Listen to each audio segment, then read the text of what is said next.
Dito pala. Dito pala ang ang bus stream bikad. Doon na sa Kayan. Siya, mata ka na.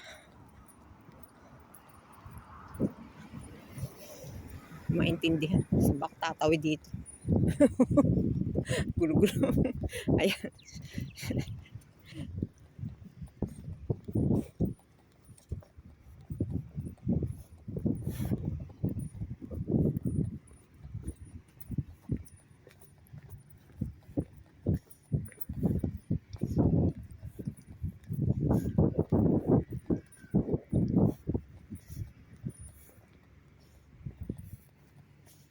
Layo naman.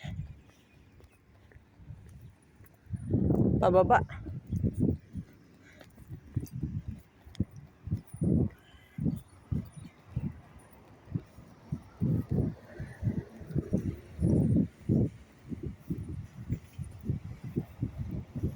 Kailangan kong makasakay agad kasi sasakay pa ako ng tren to Beersheba.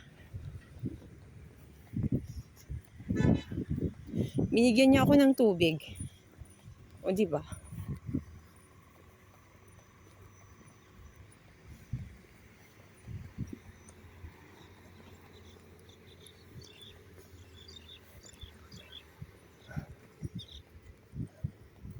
Alin dyan? Taka na daw ito. Nasaan ang bus station? Ako mag-intay ako. Dapat may nakalagay ko anong stop 1. Ay, 22. 92. Dadaan ito dun. Hintayin ko na lang. Ah, ayun! I see. Yung pala ang taka na. Ganda ng dagat. Tingin nga muna ako sa dagat. I want to see the sea.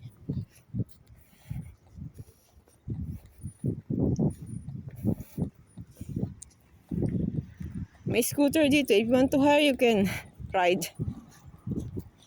Wow, I like the sea.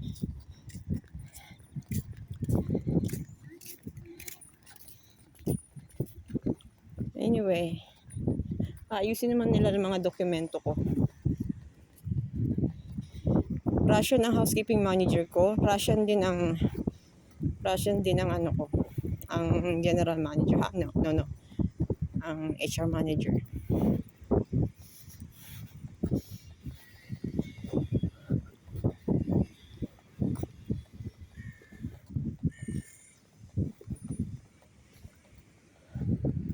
Natatawa siya, yung HR.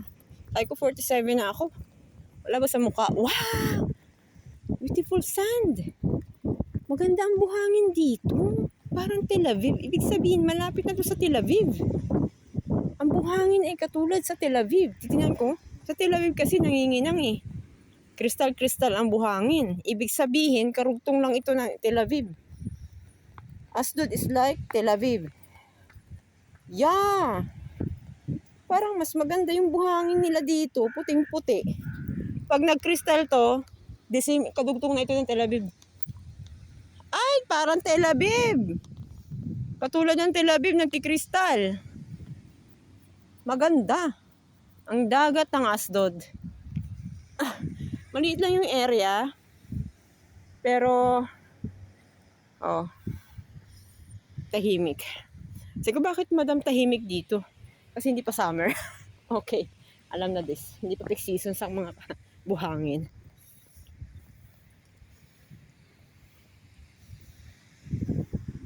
Parang gusto kong puntahan yung dagat. I-video ko lang. Tapos ako sasakay ng ayun, pwede kayong pumunta dito. Magti-train kayo. Tapos by train and then by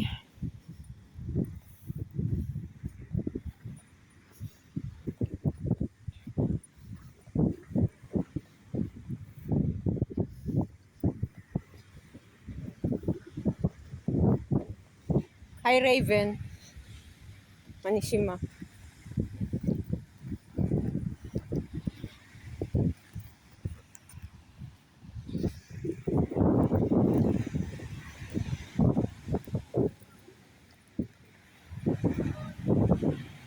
Wow! Yan. High tide ngayon, malakas ang agos ng dagat. Lakas ng ng dagat. Hampas.